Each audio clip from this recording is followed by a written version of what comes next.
Hi, everyone. This is Sarah from Soul Heart Intuitive Coaching. Hope you're having a great Monday and that you had a great weekend. We're here to discuss the energies for the week from September 23rd to September 30th.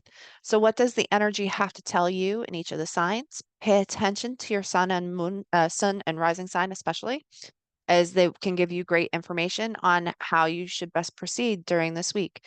We're in that in between times of eclipse energies. The next eclipse happens on October 2nd. So, this is a period of time for you to kind of sit and start to figure out what it is that you want to shift in your life and have some say for the universe kind of starts to decide for you. So, like always, we're going to start with Aries. So, Aries, yours is void of course moon and it is missing.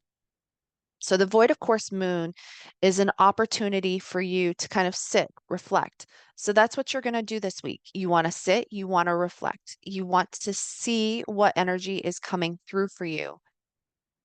You can also take a look at the word that comes after here in terms of missing. What is missing from your life? Where do you want things to go? What direction do you want things to go in? And what is it that's absent? And you can use that information and you can harness it and use it for good once the time is right. But right now, it's an opportunity for you to sit, it's an opportunity for you to reflect. So sit, reflect, and start to figure out what it is that's missing from your life and what direction do you want it to go in. Taurus, yours is Neptune and sacrifice. So, where are you making a sacrifice in your life? Or what are you sacrificing? Now, Neptune can also be the planet of spirituality, but it can also be delusion and it can also be fog. So, where aren't you seeing things clearly? And that may be part of your sacrifice. You might not be seeing things quite clearly the way that you want them to. So, take a look at the things that you may be sacrificing. And it could even be yourself. You may be sacrificing yourself. You may be sacrificing your relationships. You may be sacrificing your time or something that is really important to you. Take a look at those places that you're sacrificing things or those places where you don't quite have clarity and help you to see what it is that you need to work on.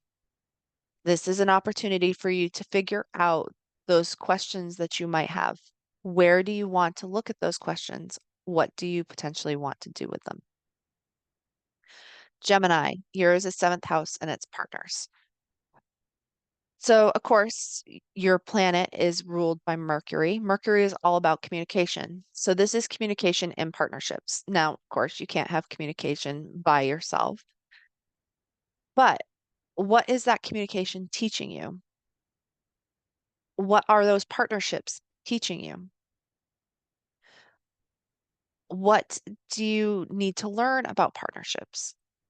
Be curious. Harness that curiosity in terms of some of those questions that relate to you and to other people, and allow that curiosity to help lead the way.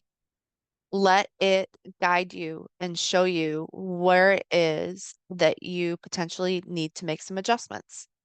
This is a time for you to not make the adjustments, but to start to look, where do you need to make adjustments? Now, if you, everybody has a partner, whether they have a significant other or a romantic relationship in their life. There's some area in your life where you're needing to look at what those partnerships are. What do they bring to your life? Are they fulfilling enough for you? And if they aren't, then once the eclipse happens, you can start to make some of those adjustments. This is an opportunity for you to look at those communications with other people and to see what do they bring to your life. Cancer, yours is second house and it's owning. So second house is all about values. What do you value? Now, it could be your physical possessions, as that's also part of the second house. But in this case, it's more likely what is it emotionally that you value, not physical value, although this could be a great time for you to start to clean house. But look at yourself emotionally. What do those values bring you? Are your values in alignment with the way that you lead your life? And if they're not in value with in alignment with the way that you lead your life, then this could be a great opportunity for you to start to figure out where do you need to make those shifts? Where do I need to make those alignments? Where can I make adjustments and see what is kind of coming to the surface? So tap into that emotional part of yourself and look at your values. It's never easy when we have to look at the things about ourselves or the things that we value, but it could give you great information for moving forward when the time is right. Leo, yours is fourth house and its roots. Where are you grounding yourself? What are you grounding yourself in? Are you grounding yourself in your home and your family? Are you grounding your own energy? Are you grounding yourself through some other means? Where are you developing roots? That's going to be your question right now. Where are you rooting yourself? Where are you comfortable? What is home for you? Analyze that. Take a look at it. See what it mean, see what it could mean. Have some ideas. Be open to the possibilities of what that could look like. You don't have to make any decisions yet. This is an opportunity for you to look, to examine, to see what comes through. So look at your roots. This could even go further back than your current place. It could be your past. It could be your ancestors. It could be any number of things. All of those things deal with the fourth house. So this is an opportunity for you to look at what do you call home? What have your ancestors called home? Do you need to make adjustments? Do you need to make changes? That's what you need to reflect on this week. Virgo, yours is Aries and it's the I am. So this is about yourself. Now, you're typically good at analyzing, but you like to analyze data, not necessarily analyzing your own self. This is an opportunity for you to look at your emotions. What do your emotions have to tell you? What are they trying to say? Now, the last eclipse was in your sign. So this is going to impact you in a different way than it might other signs. The second half of the eclipse is in Libra. There's going to be some crossover between these two pieces. But the question is, how do you serve? Because that's all of what Virgo is service to other people. But it's how do you serve yourself? And are you serving yourself? Oftentimes, we kind of put ourselves on the back burner. And this isn't necessarily just a Virgo thing, it's just a human being general thing that most people do. So, how can you serve yourself? Who are you? That's going to be your question right now. Who am I? Who do I want to be when all of this is done? How can I serve my own highest and best good? Ask yourself those questions, and that will help you as the next eclipse comes up. Libra, yours is fire element and it's desire. So, as I said, this next eclipse will take place in your sign. The sun is now in your sign. So, there's a spotlight on you, there's a focus on you. But what is it that you want? This is about your desires. This is about not necessarily your needs, but your wants. What do you want? And that can be a tricky question for you because oftentimes your wants are mixed up with somebody else's wants. This is an opportunity for you to not look at what everybody else wants or what everybody else expects of you. What do you want? Who do you want to be? Can be a challenging question, but this is a great time for you to do that, to start to look at how can I move in the direction that I want to go in. There's been a focus in your life for the past period of time. It's not done yet, but you're going to see some shifts in that area of your life. And this is an opportunity for you to harness that energy. You want to harness the energy when you have the opportunity to do so. So harness the energy. Scorpio, yours is Libra and it's I balance. How can you balance the energies in your life? Most likely, you have been focusing them on one specific area. You have been trying to move that forward, but you've been lacking in this area. So it might be that you have been spending all of your time on work and not as much time with your home or with your family. This is an opportunity for you to start to bring the scales back into alignment. How can you find that balance? This could be a great opportunity for you to dig into those depths, to go to those dark places and really look at why is it that you do that? Why do you go here and not here? And it could just be something as simple as the fact that it's easier for you to do this than it is for you to do this. But spend some time on the other half of that scale this week. Really look at the reason why it is that you tend to do what you do and start to analyze it. Look into it, research it, dig into the depths. You don't have to do anything with it yet. You don't even have to tell anybody about it yet. You can still be secretive about it if you want to. But look into the information, and then when the time is right, you can start to put that information together. Sagittarius, yours is fifth house and it's creativity. How can you harness that creativity to kind of lead you in a new direction? The creativity is going to be the outlet that you use so that you can harness that energy and you can move it forward. Creativity, have some fun, be playful, let that childlike nature come through.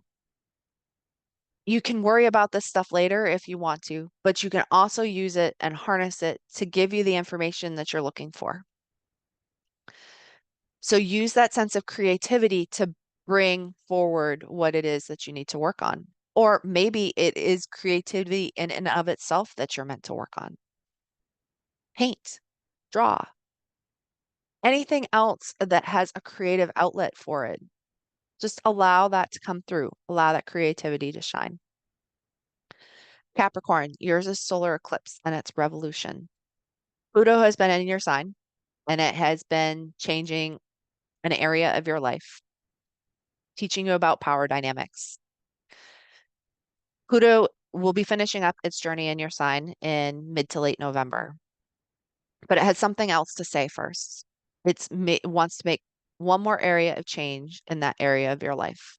It's been trying to create a revolution of some sorts. Now, revolutions don't necessarily always have to be the big movements that we tend to think of when we think of revolutions, like an American Revolution or a French Revolution. They can be revolutions with inside ourselves. It always starts with a point. It always starts with kind of a dissatisfaction in where things are, and then how you can move that forward. And oftentimes you end up creating a revolution inadvertently. What do you need to evolve? What still needs to change in your life? Now, change might not be of utmost concern because you've been through so much of it, but there's some area of your life that you're still working on transforming. Allow that transformation to unfold. Allow it to see and to say what it has to say. You don't have to make the changes yet. The changes have been occurring behind the scenes already, but it's an opportunity for you to lay the groundwork to see what it is that you might want to make sure gets changed before Pluto moves out of your sign for good, at least in this lifetime for most of us, and what it is that you want to see change. Have a say. The universe will give you the opportunity to have a say. So allow that voice to be heard by the universe. Aquarius, yours is Virgo and it's I analyze. So this is an opportunity for you to look analytically at your life. What is it that you want to shift? What is it that you want to change? Look at the data, see what it has to say, and to start to make that shift. Now, you're an air sign, like Mercury, who rules Virgo. So harness that Mercurian energy and allow it to propel you forward. Start to look at things in a different way. Now, you're very forward thinking, so this could work to your advantage. But in this case, you don't want to just jump to looking forward and looking at the future. You want to look at the past. You want to analyze past data, see where it is that you need to make shifts. Where do you need to make adjustments? Analyze the data. This is the opportunity for you to look and analyze the data and only go from that place. And Pisces, yours is part of fortune and its increase. So, like some of the other signs, Neptune is one of your ruling planets, and it's going to be finishing its stay in Pisces. So, there has been an emphasis in that area of your life. Fortune, good fortune might have been looking down on you. You might have seen an area of increase in your life in the Pisces area of your chart. Not everything has to increase the way that we would think for there to be a positive shift or a positive change. But analyze where things have increased in your life. Where have positive changes happened? Where have areas of good fortune happened? Take a look at those. See, are there any more? Anything else that needs to shift? And you can start to have a say in terms of what needs to shift. But like everything else, this is an opportunity for you to look, to reflect, and to start to analyze where it is that you want to make adjustments so that you're ready for when the solar eclipse happens on October 2nd. So hopefully this has been helpful. Again, I'm Sarah from Soul Heart Intuitive Coaching. I would love to hear from you. I would love to hear whether this resonated with you at all. So comment below if it did. You can find me at www.soulheartintuitivecoaching.com. You can also find me on Facebook, Instagram, YouTube, TikTok. I'm kind of on a bunch of different social media platforms. I currently offer 30 and 60-minute sessions, so check out my website. And I hope that you enjoy the rest of your week. And hopefully, you're able to utilize the information and the guidance in this to help you to get ready for the eclipse on October 2nd. Talk to you soon.